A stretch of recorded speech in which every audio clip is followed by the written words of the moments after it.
നമസ്കാരം. ശ്രീഭദ്ര ജ്യോതിഷം ചാനലിലേക്ക് എല്ലാ ബഹുമാന്യരായ പ്രേക്ഷകർക്കും സ്വാഗതം. 2025 എന്ന വർഷത്തെ വിഷുഫലങ്ങളാണ് നമ്മൾ ചർച്ച ചെയ്തുകൊണ്ടിരിക്കുന്നത്. ഭരണി നക്ഷത്രക്കാരുടെ വിഷുഫലമാണ് നമുക്ക് അടുത്തതായിട്ട് നോക്കാനുള്ളത്. പരമ്പരാഗത രീതിയിലാണ് ഈ വിഷുഫലം തയ്യാറാക്കിയിരിക്കുന്നത്. അതായത് ഗ്രഹചാരഫലം മാത്രമല്ല, വിഷുഫലം നമ്മൾ പഴയ കാലത്ത് നോക്കിക്കൊണ്ടിരുന്ന അതേ രീതിയിൽ തന്നെയാണ് ക്രമീകരിച്ചിട്ടുള്ളത്. അപ്പോൾ നമുക്ക് ഭരണി നക്ഷത്രത്തിൻ്റെ ഫലങ്ങളിലേക്ക് കടക്കാം. മീനശനി, ഇടവ വ്യാഴം, കൊല്ലവർഷം 1200, മേടമാസം 1-ാം തീയതി തിങ്കളാഴ്ച ഉദയത്തിന് മുമ്പ് 7:25 ചോതി നക്ഷത്രം തുലാക്കൂറും കൃഷ്ണപക്ഷ പ്രഥമതിഥിയും വരാഹക്കരണവും വജ്രനാമ നിത്യയോഗവും കൂടിയ സമയം മേടവിഷു സംക്രമം. അതായത് 2025 ഏപ്രിൽ 14-ാം തീയതിയാണ് വിഷു സംക്രമം. സൂര്യൻ മേടൻ രാശിയിലേക്ക് കടക്കുന്നത്. സമയം പുലർച്ചെ 3:01.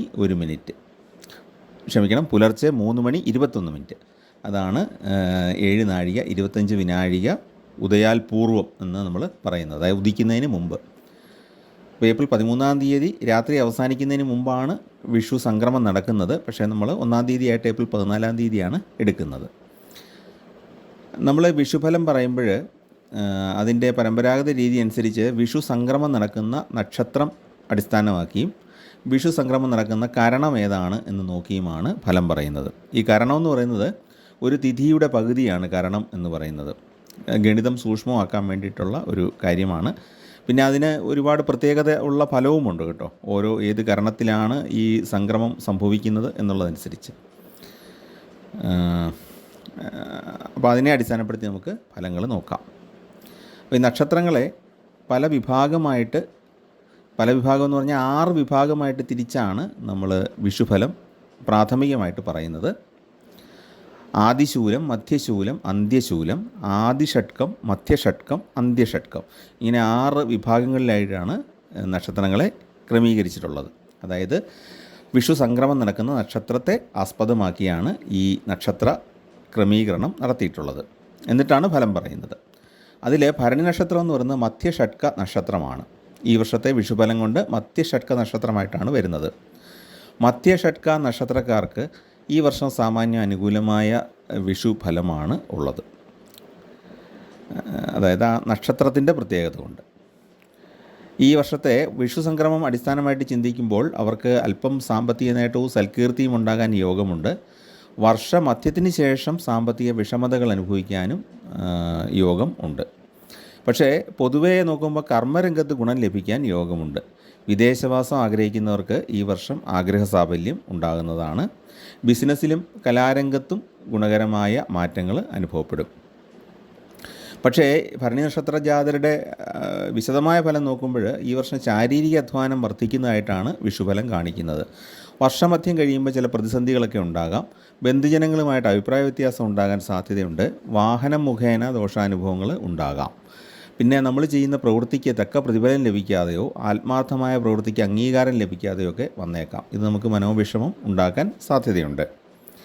വാഹനങ്ങൾ, ആയുധം, വൈദ്യുതി എന്നിവ ഉപയോഗിക്കുമ്പോൾ ശ്രദ്ധ വേണ്ടതാണ്.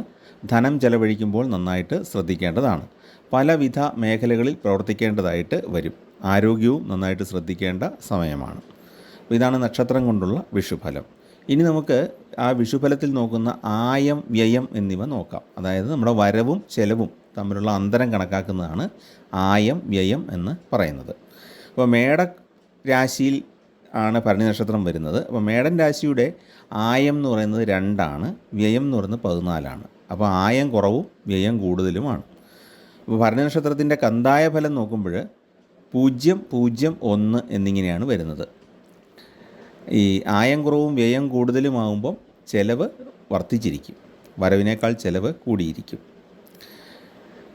കന്തായ ഫലം എന്ന് പറയുന്നത് വർഷത്തെ 3 വിഭാഗമായിട്ട് തിരിച്ച് 4 മാസം വീതമുള്ള 3 ഖണ്ഡങ്ങളായിട്ട് തിരിച്ചിട്ട് ഓരോ ഖണ്ഡത്തിലും ഉള്ള അനുഭവമാണ് പറയുന്നത്. അപ്പം ആദ്യത്തെ 4 മാസം ഗുണം കുറവായിരിക്കും, 0. ധനം കുറവും ഉണ്ടാകും.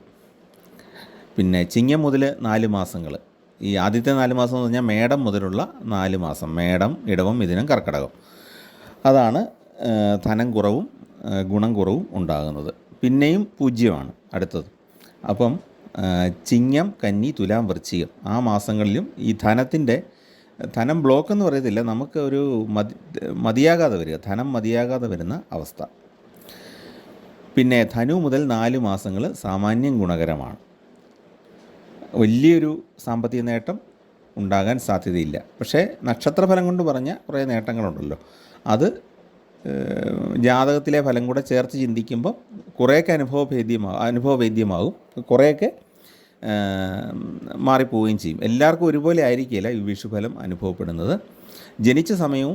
ജനിച്ച സമയത്തുള്ള ഗ്രഹങ്ങളുടെ സ്ഥിതിയും വളരെ ഗുണകരമാണെങ്കിൽ ഈ വിഷുഫലം അല്പം മോശമാണെങ്കിൽ പോലും അത് വലിയ ബുദ്ധിമുട്ടില്ലാതെ കടന്നു പോകും.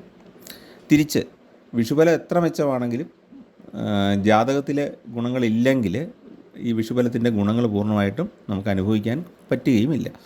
അപ്പോൾ അതൊക്കെ ഇതിനകത്ത് ഫലമായിട്ട് വരും.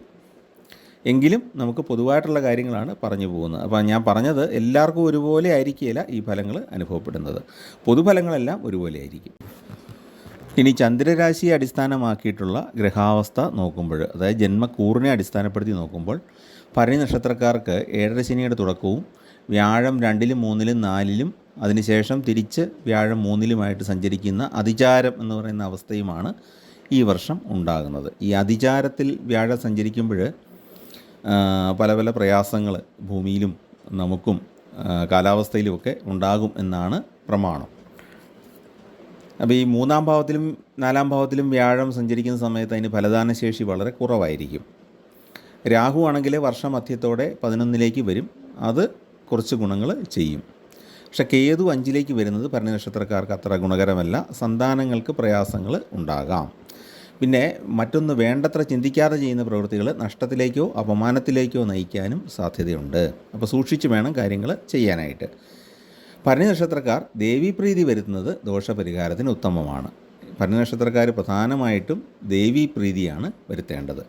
ഭരണി നക്ഷത്രത്തിലും അതിൻ്റെ അനുജന്മ നക്ഷത്രങ്ങളായ പൂരം, പൂരാടം എന്നീ നാളുകളിൽ ദേവീക്ഷേത്ര ദർശനവും കടുംബായസ വഴിപാട്, ചുവന്ന പൂക്കൾ കൊണ്ടുള്ള പുഷ്പാഞ്ജലി അല്ലെങ്കിൽ ചെമ്പരത്തി മാല സമർപ്പിക്കുക തുടങ്ങിയ കാര്യങ്ങളൊക്കെ ചെയ്യാവുന്നതാണ്. പിന്നെ രാഹുർദശയോ ശനിദശയോ ചന്ദ്രദശയോ ആണ് ഇപ്പോഴുള്ളതെങ്കിൽ ഈശ്വരാധീനം വർദ്ധിപ്പിക്കാനുള്ള വഴിപാടുകൾ, പ്രാർത്ഥനകളൊക്കെ കൃത്യമായിട്ട് ചെയ്യണം. ദേവീ സ്തുതികൾ പാരായണം ചെയ്യുക എല്ലാ ദിവസവും. പിന്നെ ശനിദോഷം നമുക്ക് ശ്രദ്ധിക്കേണ്ടതുണ്ട്, കാരണം 7.5 ശനിയുടെ തുടക്കമാണ്. നവഗ്രഹങ്ങളിൽ ശനിദേവന് എള്ളുതിരിയും ശാസ്താവിൻ്റെ ക്ഷേത്രത്തിൽ നീരാജനവും നടത്താനായിട്ട് ശ്രദ്ധിക്കണം. അപ്പോൾ നവഗ്രഹ ക്ഷേത്രത്തിൽ പോയിട്ട്, നവഗ്രഹങ്ങൾ പല ക്ഷേത്രങ്ങളിലും ഉപദേവതകളായിട്ട് പ്രതിഷ്ഠിച്ചിട്ടുണ്ടായിരിക്കും, അപ്പോൾ അവിടെ പോയി ചെയ്താലും മതി. പട്ട് സമർപ്പിക്കുകയോ എള്ളുതിരി സമർപ്പിക്കുകയോ ഒക്കെ ചെയ്യുക. അപ്പോൾ ദോഷങ്ങളിൽ നിന്ന് നല്ലൊരു അളവ് വരെ മുക്തി ലഭിക്കും. നമ്മളിതെല്ലാം സമർപ്പണമാണ്, നമ്മുടെ ആത്മസമർപ്പണമാണ് നമ്മൾ ഈ വസ്തുക്കളിൽ കൂടെ ചെയ്യുന്നത്. അപ്പോൾ അതിൻ്റേതായ ഗുണങ്ങൾ ലഭിക്കുന്നതാണ്. അപ്പോൾ ഇതാണ് ഭരണി നക്ഷത്രക്കാരുടെ പൊതുവായിട്ടുള്ള വിഷുഫലമായിട്ട് പറയാനുള്ളത്. ഇതിനകത്ത് നമ്മൾ നക്ഷത്രം കൊണ്ടുള്ള ഫലം പറഞ്ഞു, ആയവും വ്യയവും പറഞ്ഞു, കന്തായ ഫലം പറഞ്ഞു, ഗ്രഹചാര ഫലവും ചേർത്തിട്ടുണ്ട്. അപ്പോൾ ഇതാണ് പൊതുഫലം. അപ്പോൾ ചാനൽ ഇഷ്ടപ്പെട്ടെങ്കിൽ ഒന്ന് സബ്സ്ക്രൈബ് ചെയ്യുക, കൂട്ടുകാർക്കും ബന്ധുക്കൾക്കൊക്കെ ഒന്ന് ഷെയർ ചെയ്ത് കൊടുക്കുക. എല്ലാവർക്കും ഈശ്വരാനുഗ്രഹം ഉണ്ടാകട്ടെ, എല്ലാവർക്കും നന്മകൾ ഉണ്ടാകട്ടെ, ഈ വിഷു വളരെ ഐശ്വര്യപൂർണ്ണമാകട്ടെ എന്ന് പ്രാർത്ഥിക്കുന്നു. നമസ്കാരം.